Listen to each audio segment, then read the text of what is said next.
And again, we want to thank our old sponsor, the Peaks Care Center and Frontier Therapy. I'm Kelly Hudson and board member of the Aging Services Foundation.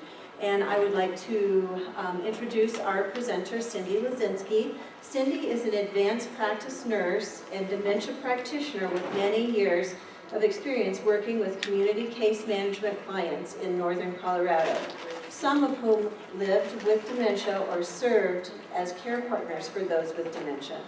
Cindy's interest in dementia care escalated when her own dad developed dementia symptoms.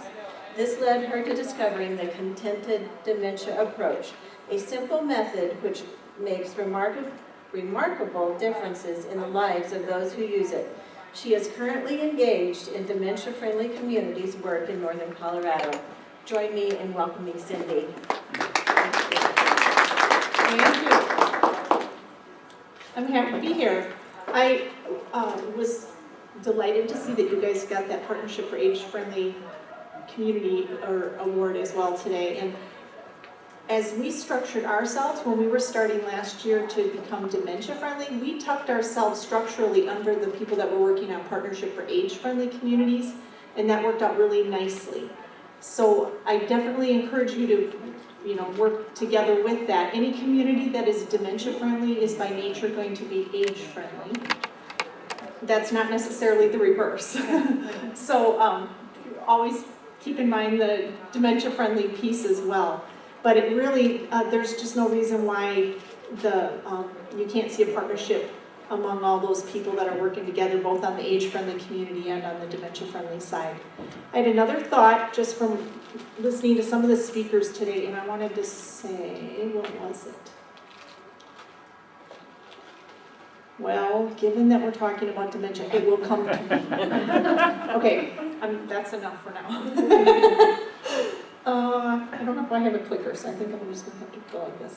So I wasn't sure when I came up with this what the audience would be.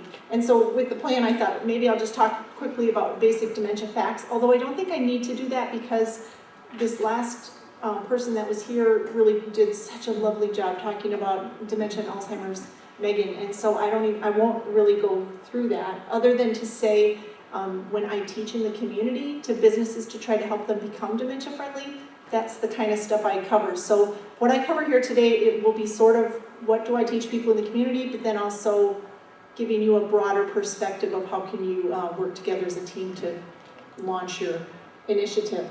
So after just talking about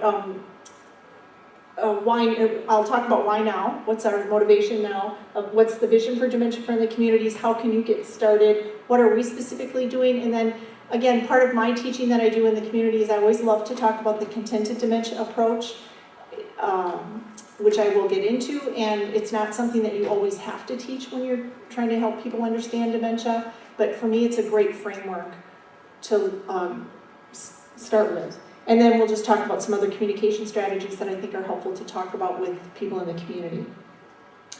So these are the slides, just kind of what is dementia. It's that umbrella term. I'm not going to go into that. It's caused by things, 200 causes for dementia, including Alzheimer's disease. And so that's, we talked about that in the last class. And there's even some reversible causes for dementia. There's dementia symptoms that I think are important for people in the community to understand, in that it's not always just memory. It really can be other things like language skills and spatial abilities and visual issues. And then again, when we're talking to people in the communities about how can they recognize somebody who might have dementia, here's some of the symptoms or some of the signs that these people might notice. And essentially, it really is an outwardly invisible disability. And that's what I think is important for just the lay people to understand. It's that sometimes you just don't know. And it takes a little bit of patience and astuteness to figure out that maybe this person I'm talking to is cognitively impaired. And then help these people develop some strategies for how can I best deal with that. So my whole brain always likes to start with why. If anybody's ever read Simon Sinek, he writes about that, and the idea is that if you start with why, you know your why for what you're doing, the what and the how follow. And so our why, or specifically why now for dementia-friendly communities, really has to do with some of these pieces of information, which, again, I'm probably talking to the choir here, but in 10 years, 20% of our population is going to be over the age of 65. And actually in northern Colorado, and probably here, it's going to be closer to 30% of the population is going to be over 65, because none of us are leaving. We know a good thing. And right now, there's more than 5 million people that are living with dementia, and that's expected to double in the next 10 to 15 years and triple in the next 30. Age is the biggest risk factor for dementia.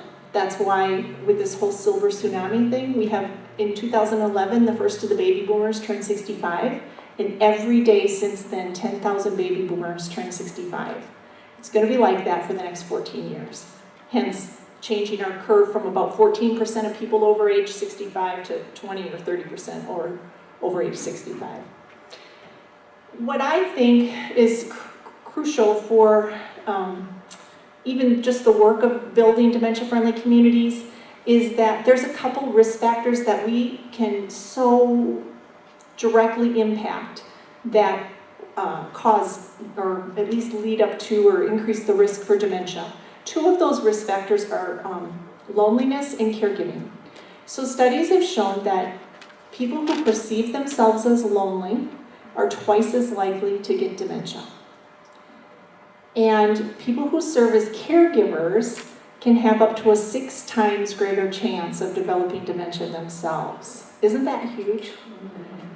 Now, whether that's from the isolation or the stress or poor self-care with nutrition and exercise, I don't know. But I think that speaks to a huge reason why we as a community need to come around these people that are walking the dementia journey. So for us, our reason that our message in Northern Colorado is we exist so that people who are walking the dementia journey don't have to walk it alone. So this is then what our vision is. This is what a dementia-friendly community looks like. And even if you can't see all the smaller words, essentially it involves all sectors of community coming together. Again, so people that are walking the dementia journey don't have to walk alone. They're going to be met with understanding. They're going to be supported as needed to be safe. They're going to be encouraged to maintain their social connections all throughout the community. They're going to be enabled to function in environments wherever they are, at the library, at their faith community, at stores, banks, businesses, any place where they might be frequenting. They're going to be enabled to function in those environments with minimal anxiety, and we're going to help them maximize their sense of purpose and dignity and contentment and joy. That's kind of the vision of what a dementia-friendly community looks like. It's not a new concept. So dementia-friendly communities the idea was started in Belgium and the UK and Australia, really. It came over to the United States a few years ago when Wisconsin and Minnesota were the first states to kind of embrace the idea of it. There are resources out there, so don't start all over and reinvent the wheel. There are so many good resources out there for how can we do this. I will tell you though, the most successful programs internationally are those that don't try to do that bed in the bag kind of, like do it just the way other people have done it. You have to look at your own community, and it has to be a grassroots effort that matches what your needs are. Those are the ones that are most successful. Having said that, there really are a lot of resources to use to get you started. So nationally, there's actually a Dementia Friendly America initiative, and the federal government kind of bestowed, I'm not sure how they chose this, but they chose 5 cities to be Dementia Friendly America cities, and Denver is one of those. And I believe somebody here is going to be talking with Dementia Friendly Denver people next week. I'm not sure who that is. So what the Dementia Friendly America has done is adopt the model that Minnesota used, which as you can see is pretty linear. And you guys have already done convene key community leaders or engage key community leaders, and I would say probably everybody in this room ought to be on that list. And you should be the ones that when you look back a year from the time you launch, you should be the ones invited to the party to celebrate what you've done. Just saying. So this linear model, it's what Dementia Friendly America is using. I think there's been some frustration with it a little bit in Denver, and maybe you want to talk to them about that. As we were getting started, I talked to people in Minnesota and I talked to people in Wisconsin, and really from both of those groups, they suggested we use the Wisconsin model instead of the Minnesota model. And so that's what we did, and as you can see, it's not very linear. And that really fits us well, primarily because we liked the idea of just start somewhere and then evolve as you go. And that has given us so much flexibility and creativity, and the momentum has just continued to grow because we've done it that way. So I'll tell you where we started was with memory cafes, and I think we started that 2 years ago, even really before we knew we were going to be launching into dementia-friendly communities. But what memory cafes are, it is really a great place to start. They are a gathering, a social gathering for people with early to mid-stage dementia and their care partners to get together once. We do it once a month, some people do it twice a month, where they can feel normal, where they can laugh, reminisce, play games, we listen to music, we always eat, and it's really a place for them to know that even with dementia, there's still living to do.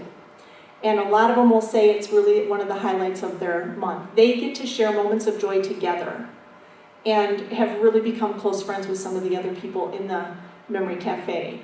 In one of our memory cafes, it's even branched out where some of the couples are meeting for a separate Bible study, and they call the Bible study Remembering Jesus When You Can't Remember What You Had for Breakfast. So I thought that was pretty clever. So this group has just been just a beautiful experience for us, and because I was involved in memory cafes we have it at Timberline Church, and then it got so big, we actually had to start another one in Fort Collins. Somebody else in May started one in Loveland, and then we've actually also started an intergenerational memory cafe while I'm having a support group for some of the people with who are care partners, the people with dementia who now they can't leave at home anymore. They're coming in and they're in the next room with a homeschool mom and her kids. And so they have this intergenerational memory cafe, and that has just been a delight for everybody involved. So all those things you certainly can do. I would encourage you, as I'm talking, if you get any like, what if we did this? What if we did this? Any ideas? Write those down now, because that's going to be important for your meetings coming up. Not that you can do them all right away, but just it'll get the juices flowing. So because I was involved in memory cafes, they pulled me into all sorts of different activities, projects that were going on in northern Colorado. One of them was the Be Sharp Arts Engagement Program. And that program was sponsored by Banner Kaiser, Fort Collins Symphony, CSU, Office on Aging, Alzheimer's Association, and it allowed 30 couples with dementia and their care partners to attend the Fort Collins Symphony 5 times last year. And they were part of a study. Their tickets were underwritten, so it was for free. They were part of a study that looked at connectivity among the caregivers, looked at mood and cognition among the people who were living with dementia. And because dementia is progressive, we weren't really looking for results that were that significant with cognition. We thought, well, even if they could maintain baseline, we'd be happy with those results. And actually, it's almost statistically significant that they actually had an improvement in cognition the more they attended. So the official results of the study from CSU are going to be reported on it right before the next symphony performance this coming week or next weekend. So that group sat around and said, there is so much momentum in northern Colorado for people wanting to buy tickets, wanting to support this effort. We always had a reception for the people who were coming to the performances. And we asked for comments, and some of the comments with caregivers were like, we're so happy to go on a date. It was so nice to have something to look forward to. My loved one remembered this event. And so now we actually have new shared events together to share, to experience, instead of always having to go back to the old memories. The feedback has been amazing. So that program is continuing this year. And that's the group that really was the impetus in saying, well, what's next? Because we've got all this momentum in Northern Colorado. So that is when we said, what's next is, let's launch into dementia-friendly communities. And for us, what that meant was really leveraging all of the resources, the expertise, the projects and activities that were already going on. Let me go back. So it wasn't at that necessarily starting something new. It really was leveraging what we're doing. And then the piece we added was to put that under kind of one umbrella, all things dementia in Northern Colorado. So we developed a website called dementiafriendsnoco.org, or it's also Dementia Friendly Communities, noco.org if you really want to type the whole thing out. So we decided that we would have just 3 goals. We had pages of what if we did this and what if we did that, and that was fun, but we really wanted to hone it down just to 3 goals for the first year. And so that is, we developed the website, and that's a work in progress as we try to keep it updated. Train 30 businesses or organizations or groups to learn just simple strategies and techniques to help them become more dementia friendly. And I'll share with you what we told them. And then our 3rd goal was to throw a fabulous party at the end of the year, because it's all about the celebration.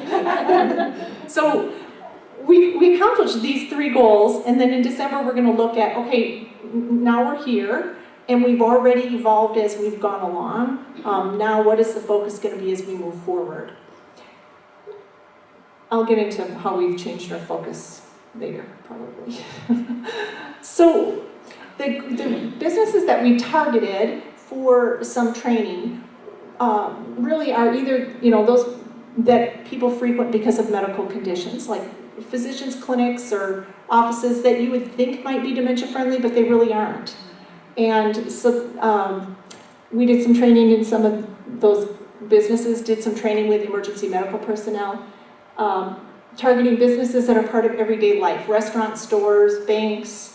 If I'm going to take my loved one out to a restaurant and I know that my loved one might talk too loudly or repeat himself, and I can choose between 2 restaurants, one's dementia friendly and one's not, I'm going to go to the restaurant where this staff knows how to treat my loved one. So that's where we're hoping to get into some more businesses next year. Also, we're hoping to get into some kind of businesses like, DMV or places like that where people have to frequent, but let's help the staff better communicate with people that are living with dementia when they show up at those offices. And then certainly for businesses for entertainment. So we actually, how we started was we asked our Memory Cafe people, where do you want us to go to do some training? And I think they're the experts, so let's start with where they want us to go. So where we started, oh wait, let me tell you what we did first. Okay, so this is the kind of stuff we cover when we do training. Just kind of the basics that I didn't go through with all of you guys, assuming you know all that. But really, even if you only have a few minutes to do training, I think the bottom 2 are the most important. How can this group better respond to any of their customers or clients who are living with dementia? How can they provide excellent customer service with that little extra compassion, is how I describe it, so that those people can still frequent their businesses and feel like it's okay to be socially engaged in their communities? And then the other piece that I think is really important is just how does anybody access resources in our area? Because it seems like every time we try to do any kind of business training, somebody will say, oh yeah, that would help with my grandma, that would help with my mom. Everybody knows somebody who's living with dementia, it seems like. So where we started, last November, the Lincoln Center said we want all our staff trained in just basic dementia communication strategies. And it made sense that they wanted to be first leading the way because they were the host of the Be Sharp program anyway. So they knew they were going to be having quite a few clients that would come in several times a year who are living with dementia.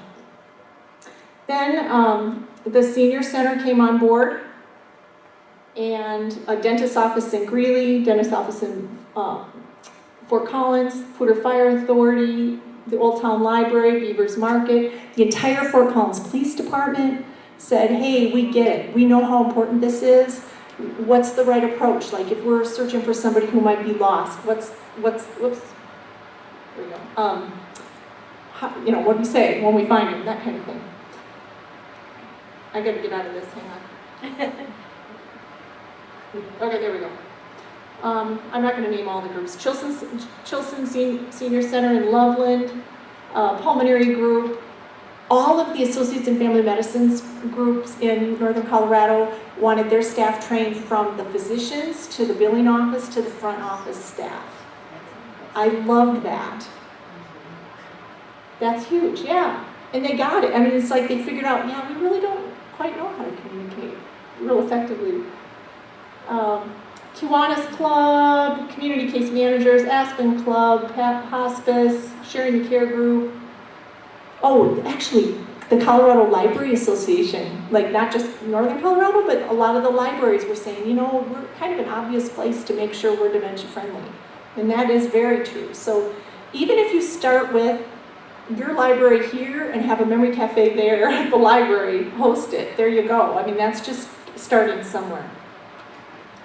Chiropractic office. Oh, there, church, I think faith communities ought to be really good at being dementia friendly.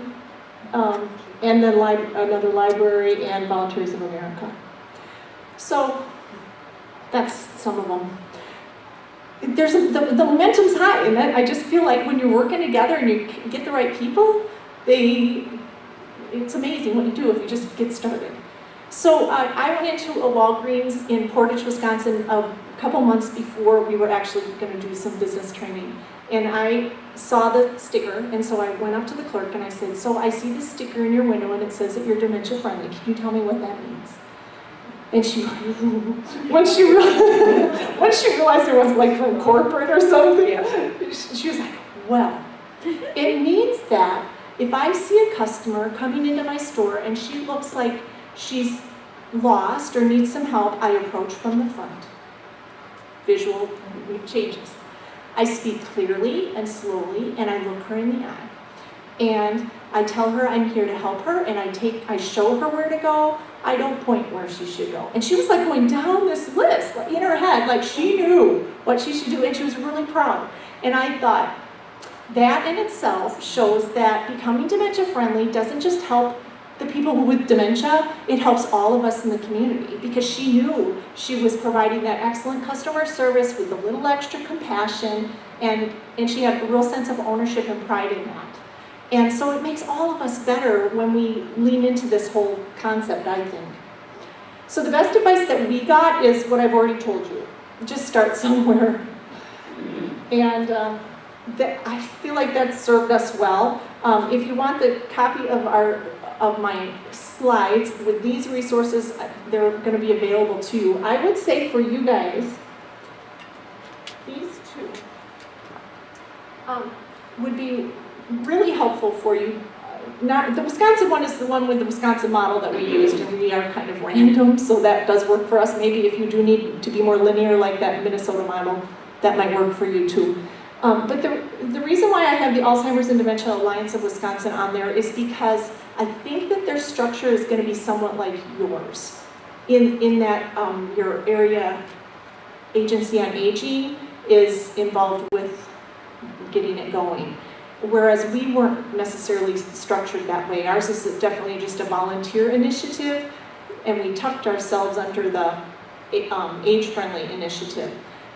We're going to be moving out probably and becoming our own nonprofit next year, but I think our model is going to be a little bit different than what yours is. So the Wisconsin people ought to be a really good resource for you.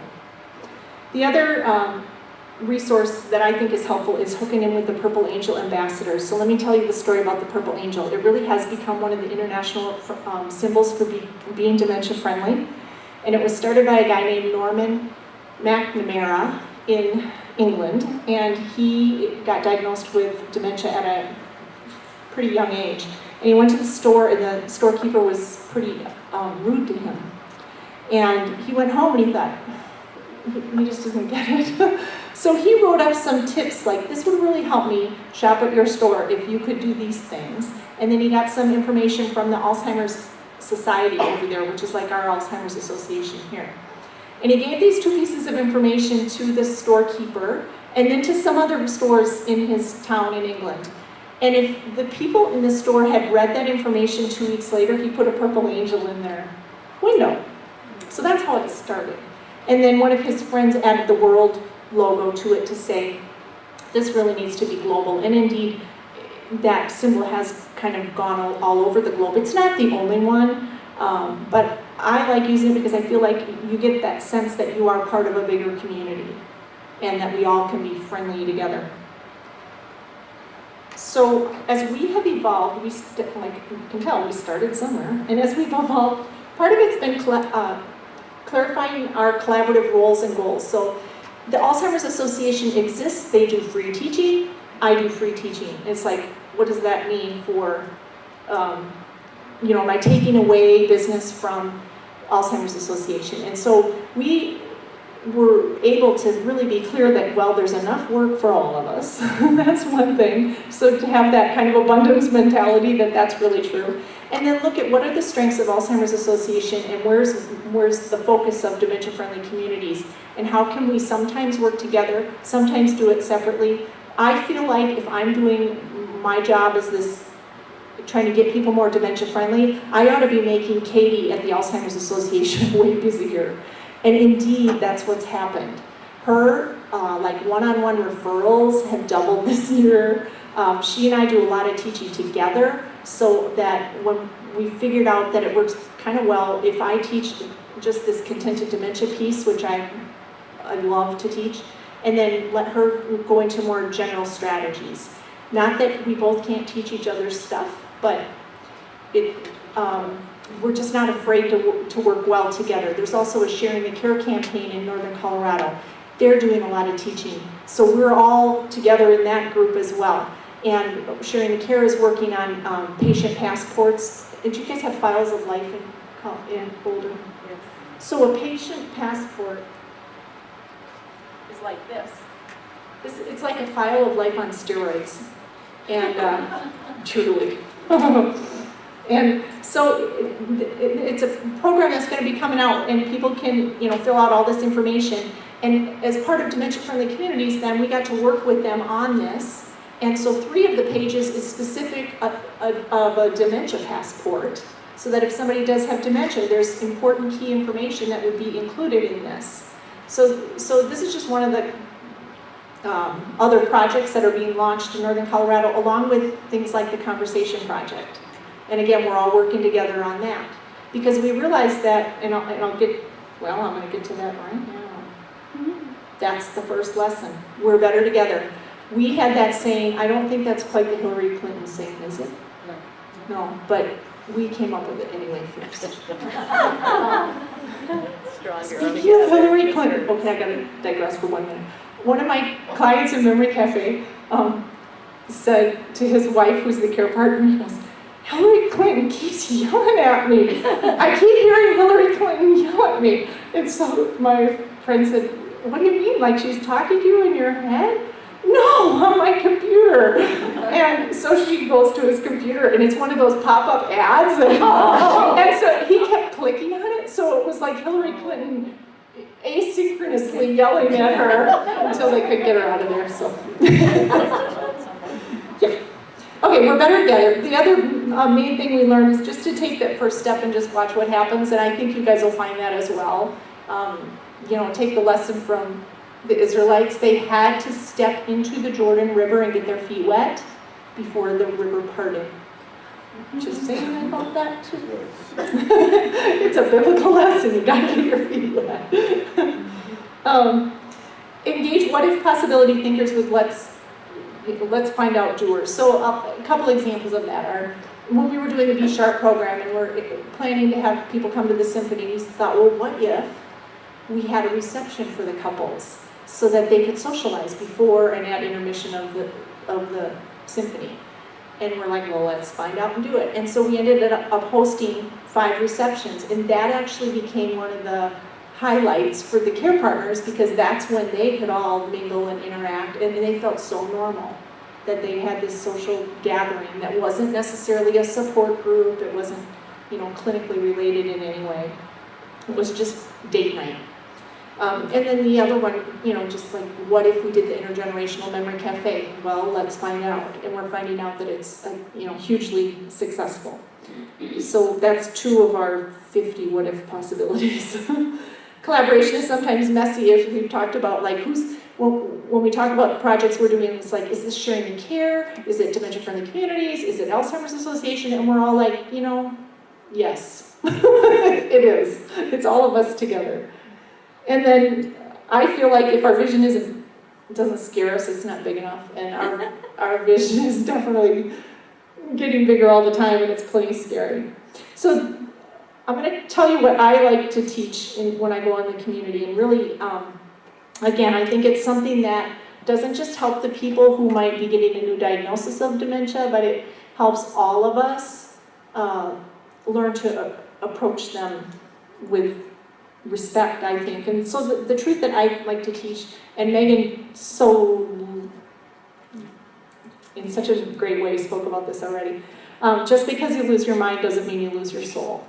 I think if all of us knew that and treated each other that way, we would be a better community, period. But I also think, boy, for somebody that's feeling like they're not thinking right, but they know that, you know, we know your value doesn't lie with your ability to recall the recent past. We know you're not just what you remember. And we're the people that are going to meet you on that soul level. I think that's going to help them know that, yeah, I do live in the right community, and my community is going to come around me, and I am going to be able to recognize love and kindness even when I can't recognize faces. So to me, that's my main message. And back to my why I do it, I would just say that why I like to do teaching, I think when you're pulling your team together, make sure you have people on your team who are really clear about why you're doing it, and have a passion, because when it does get hard, and when the what gets hard, and when the how gets messy, but you're clear about your why, you'll be able to keep going. So here's my why. This is my story, and I'm sticking to it. Okay, so this is my dad. He was a trout researcher for the state of Wisconsin for many years, and he did trout stream habitat improvement, and then he was also a legendary fly fisherman. So he, into his retirement years, would fly fish on the same streams he did trout stream habitat improvement. He was very wise.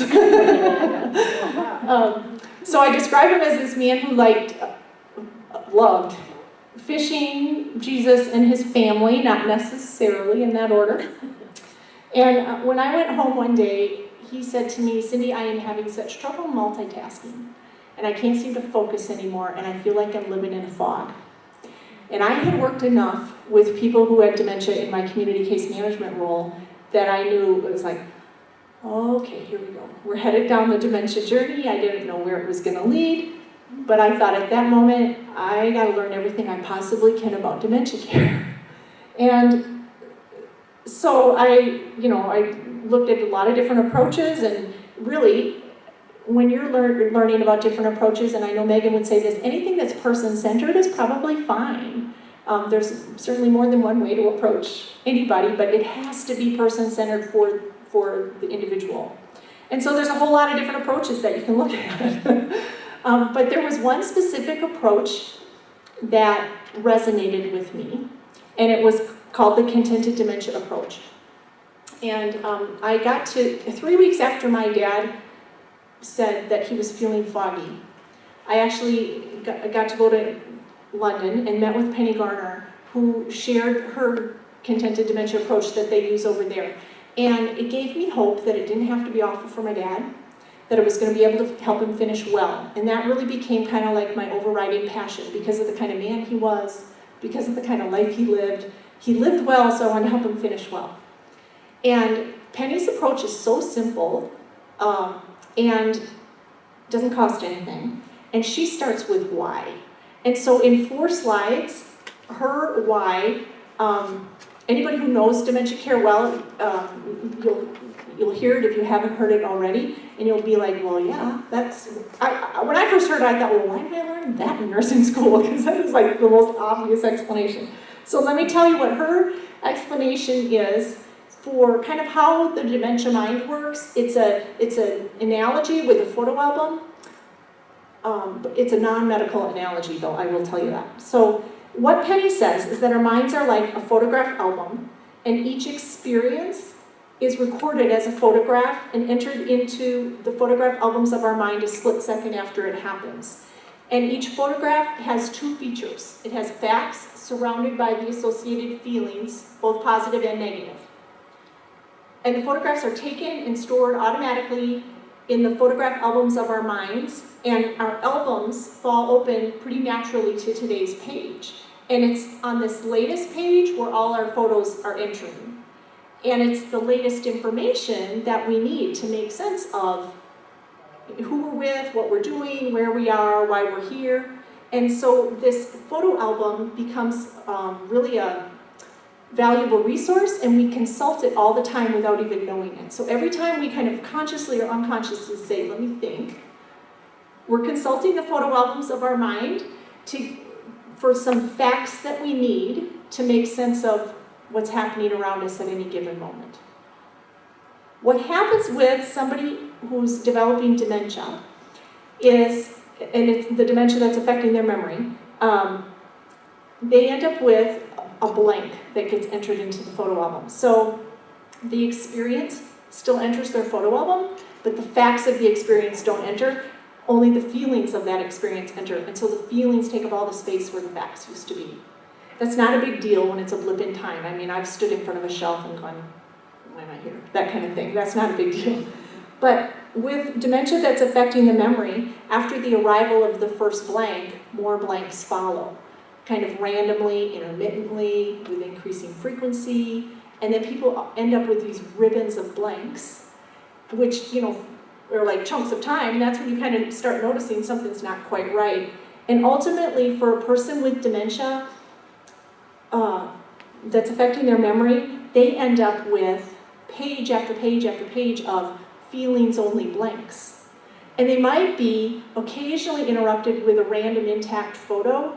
And if you've ever talked to somebody in late-stage dementia, you even talked about that, how they say something so lucid and so current that it shocks you. It's like, where did that come from? So sometimes those intact photos get through, but generally it's all about the feelings,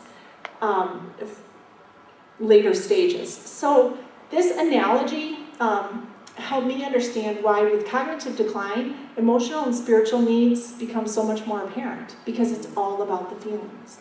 It also helps me understand why people with dementia seem to be more in tune with our nonverbal communication. Again, all about the feelings. It's not being cluttered with some of the facts that we have cluttering our brains. So that's kind of the why Penny's approach works. And then her 3 golden rules are: don't ask questions, learn from the expert, and don't contradict. I have caveats to all of these, but, but don't tell Penny. So the first one, don't ask questions. I get Penny's rationale for this, because if you ask somebody with dementia a question, you're kind of putting them on guard, like they have to answer or they're being watched. And so even a question as simple as, did you feed the birds? Did you put bird food in the bird feeder? Could be interpreted like, where's the bird feeder? Did she ask me to feed the birds and I didn't? She just asked me a question, I don't even know what she asked me, so I don't know how to answer. And so what Penny suggests is, rather than asking a direct question, or rather than wording it in a way that demands a response, reword it in a way that encourages a response. I wonder if the birds need food. It looks like the bird feeder's empty. I suppose it's our day to feed the birds. So you kind of put the answer in the question without really asking the question. So here's my caveat to this. I think in our culture, questions are part of our rhythm of speech, and if rhythm is the last thing to leave, I don't think all questions are going to cause anxiety. But I think it's our cue that if we're asking somebody questions and we start to see them like shift around, look anxious, give you a blank stare, that might be an indication that, well, maybe my question's causing some anxiety, so maybe I do need to reword it and be a bit more chit-chatty with, I wonder if, I suppose, it looks like, it seems like. I am actually going to see Penny on Monday. I'm headed to England tomorrow to work with her in Burford and kind of see this more in action. But that's one of the questions I'm going to ask her, because she seems to me to be really militant about don't ask questions. And I'm a nurse, I ask questions without knowing I'm asking questions. But I want to ask her about, if it is part of the rhythm of speeches, what does she think about that? Yeah. So a way to offset that would seem to be, you ask the question and then follow it up immediately with, yeah, it looks like they were still hungry. Did we do that, or should we go do that?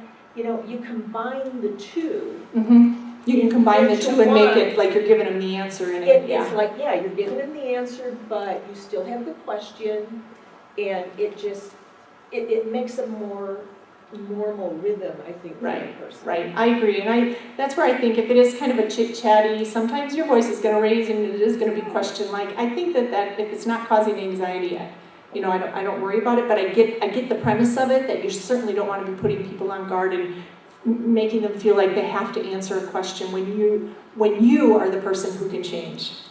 Right. And just reword things a little differently.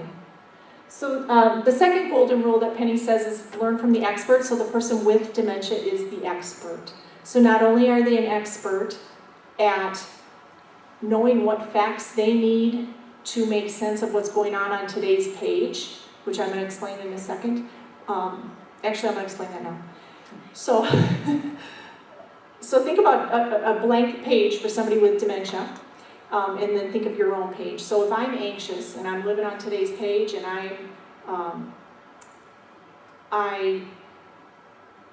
want to fix, like I'm lost, so I'm going to look at a map and I'm going to find out where I'm going, that kind of thing. I'm going to exercise my sense of agency to fix my problem. Same thing with, as I'm driving here even, I would consult my photo album and say, okay, last time I drove to Longmont, was there construction? I know which way to go. Okay, I'm back on today's page. So I consulted my photo album.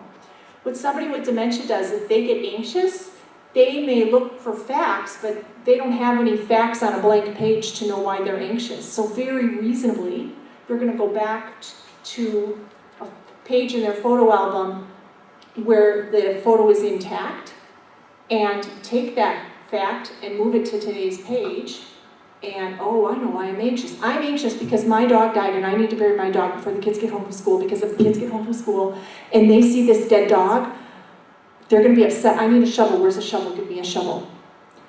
And if we look at them like, you're crazy, we're going to prevent them from coping with their anxious feelings.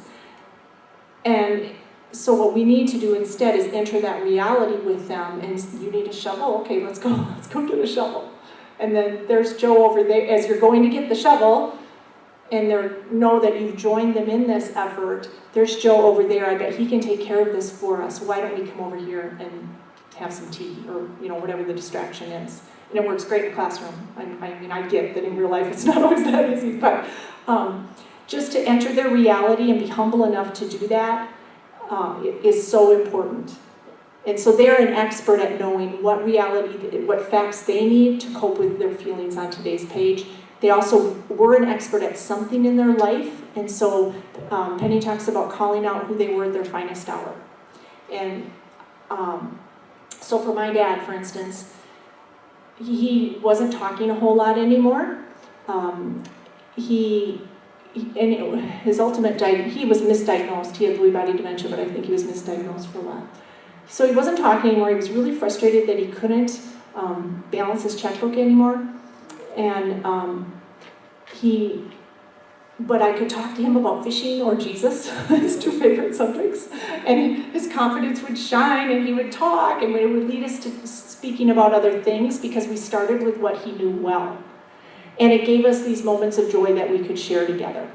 So again, I think that's a key piece of information that every caregiver should know to pass on to the healthcare professionals, because if my dad's doctor knew that my dad was an expert at fishing and dad would walk into an appointment, that doctor could say, hey, Bob, I heard fishing is really great right now on whatever river.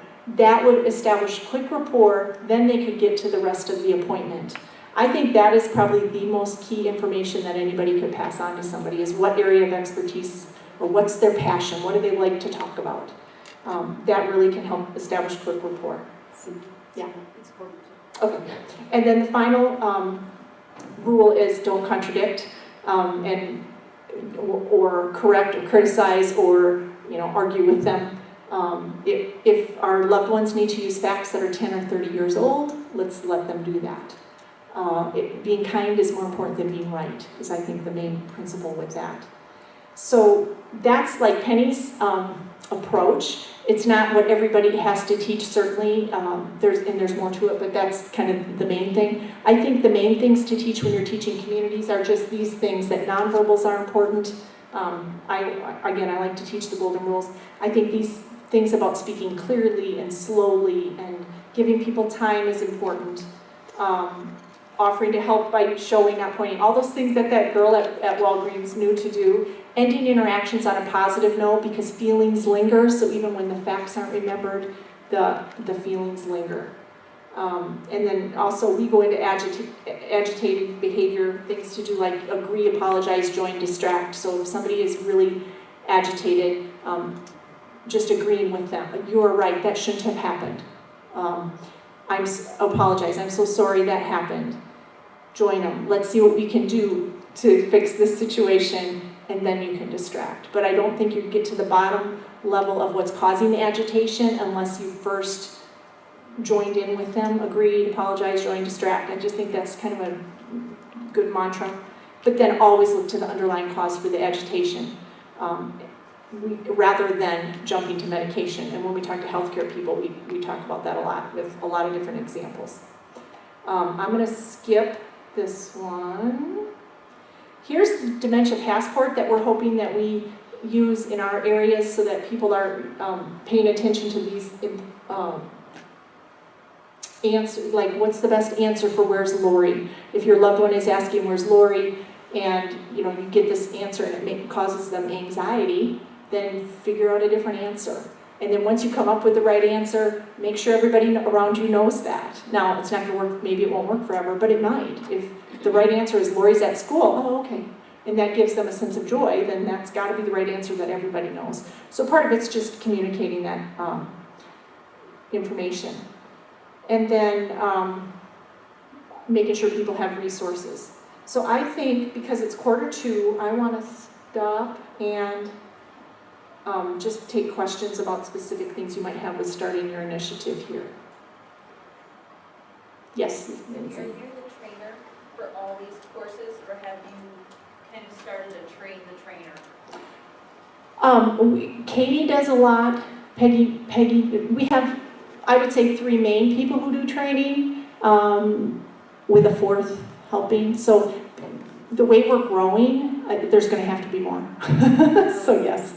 And also, there's other people doing different kinds of training. It's like, okay, let's leverage it. When you're giving a dementia class, then let's leverage that and say, you're being part of a dementia-friendly community. So, in terms of like the contented dementia piece, yeah, I'm probably the only one that teaches that.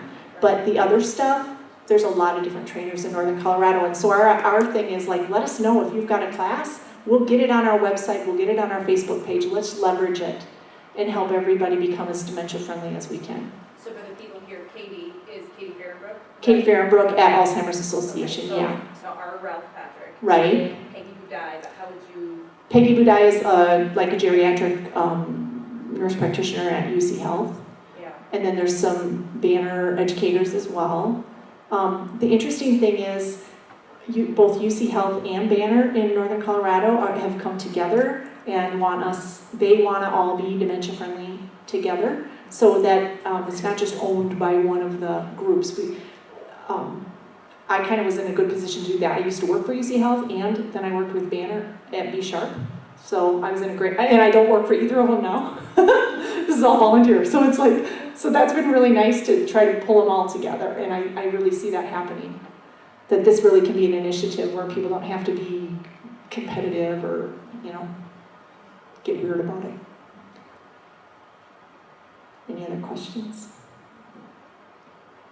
Well, I'm going to test you then. Okay, so the other thing is, like when we say, I want you to be dementia friendly, I make them take a test. Here you go.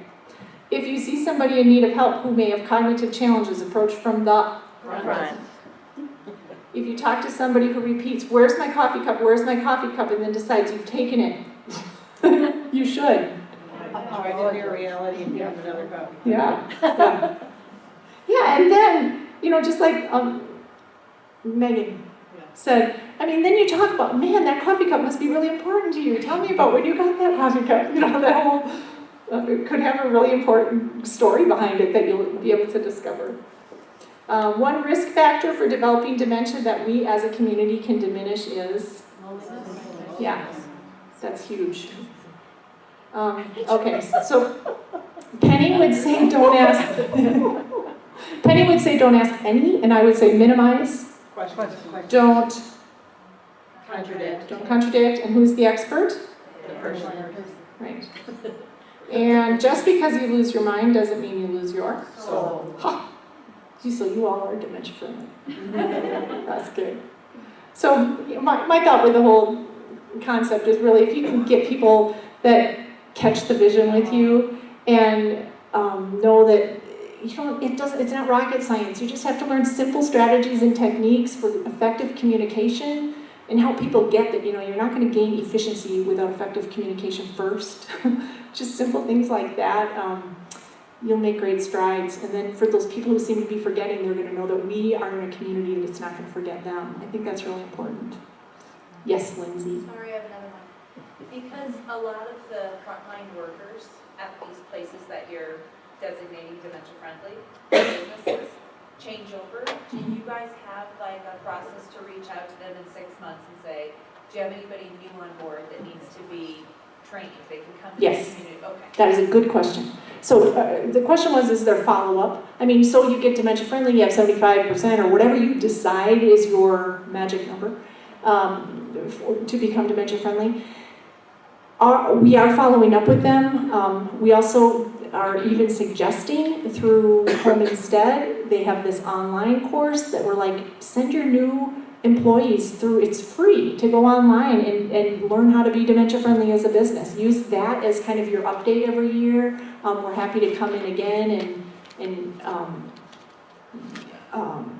just give them a refresher. But then the other part about that is find, and we're kind of in the process of this, find a dementia champion at each business, like that's your contact person, who then works with new employees or where you can send updates every year to say, hey, remember these points, why don't you post them in your bathrooms or post them in your break rooms.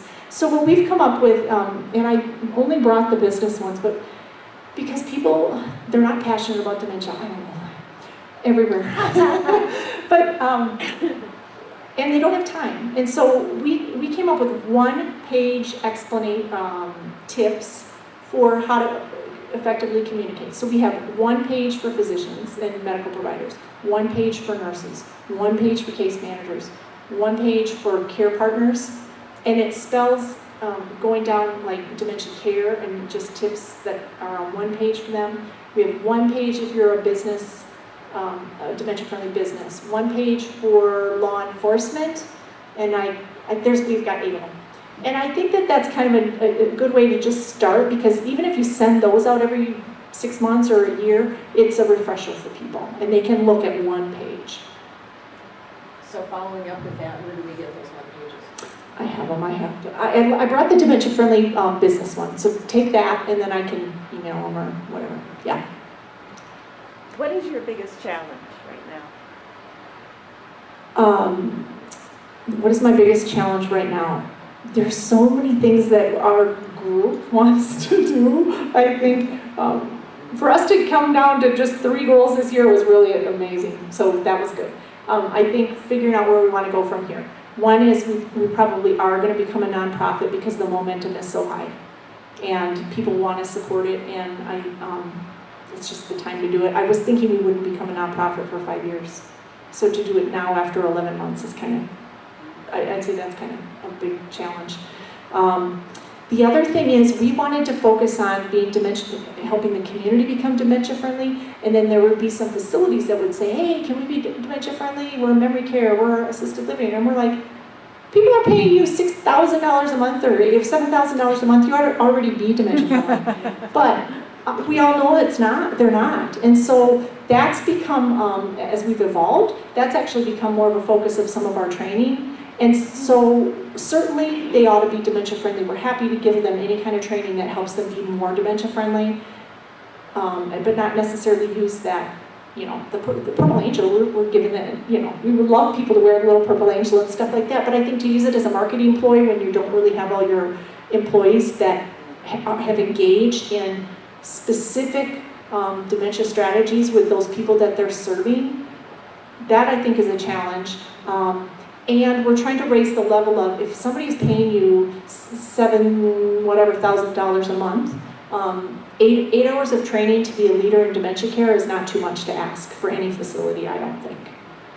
So that's what we're trying to really kind of change the culture to say maybe the baseline for senior living places is to become leaders in dementia care, where they get that 8 hours of training. And then for non-senior care people, that shorter training of just being dementia friendly. So I think figuring out some of that kind of stuff, I don't feel like we have all the answers yet, but we're getting there. Yeah. Yeah, I was just going to talk about the leaders in dementia care, and that there have been states around the United States that had basic requirements for dementia training for years. And Colorado only had 1 hour of training a year. And so the Alzheimer's Association in Colorado is an effort to try to get people through peer pressure, through you can use this in marketing if you do this. And there's some facilities and companies that were really dedicated to training their staff, and there were others that were not at all. And so by creating the 8-hour class, they created some sort of standard to say this is our expectation. If you have memory care, 95% of the people on the unit have had the training. If you have memory care in your building, 75% of your folks have had this training. So I feel like that's happening, and that's an important thing that is happening here. But I tend to agree with you to not mix it with what your efforts are. Right, because it's more late. Yeah, those settings are, wonderful settings to have people getting a little bit of training that makes them feel confident. It wasn't their specialty, so to figure out how to introduce it in a way that involves everyone, I think is fabulous. Yeah. Thank you for that. It's sort of funny because we thought, well, are we just going to shame people into becoming leaders in dementia care? And we're like, yeah, kind of we are. So I think that is important, and that is just not, it isn't too much to ask. But we also thought it's hard, like Lindsay said, you have staff turnover all the time. So say you do 8 hours of dementia training and then 3 people quit, and you've got all these months without people that really have 8 hours of training. So the other thing we're looking at for 2017 is if we are trying to change the culture so that meeting people at an emotional and a spiritual level isn't just a nice thing to do, but that it is the way we do dementia care now, then we have to help people provide that. So actually the other thing we're looking at is what if we provide 3 3-hour training sessions during the year so that even if people quit, they can catch the next one and focus on different things, like make it, music and memory specific at 1, or we're talking about different approaches to dementia care in November, and invite all the facilities so that we can make it easier for them to become leaders in dementia care if we're saying that this is our new standard. Rather than just like a one-time 8-hour thing, make it frequent.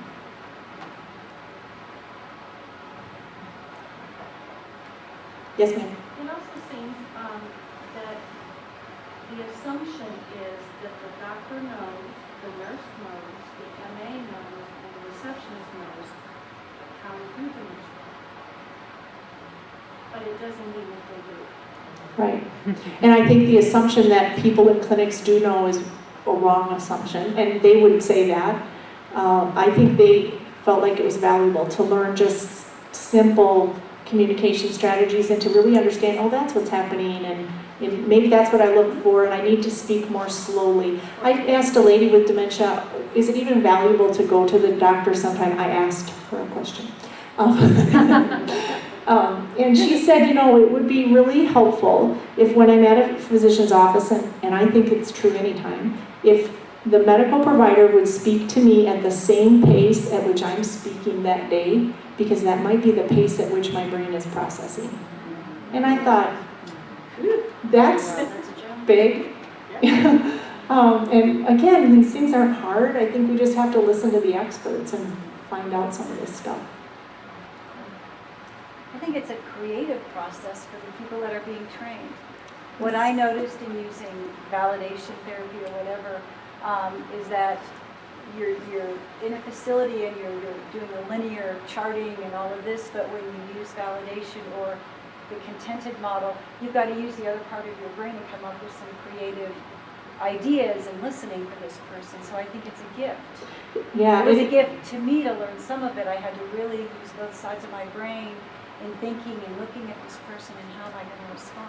Does Right. that make sense? Yeah, I think trying to be creative in providing that person-centered care, Right. that it also Comes out. decreases or increases staff retention and buy-in, because they feel like they're making a huge difference. My feeling is some of those competency assessments for staff ought to be, what's Joe's, like verbal competency assessments, what's Joe's area of expertise? You know, and everybody ought to know that Joe is a golfer, and we talk to him about golf, and we have golf, you know, balls in his room, and those kinds of things. I think that is giving person-centered care, is to know what makes Joe anxious, what kind of music does he like, what's his area of expertise, what's the right answer for where's Mildred. All that ought to be competency assessment in person-centered care, is my feeling. Not that I feel strongly about that. Okay, so it is Friday afternoon, and you guys, I can't even believe you're here, so goodbye.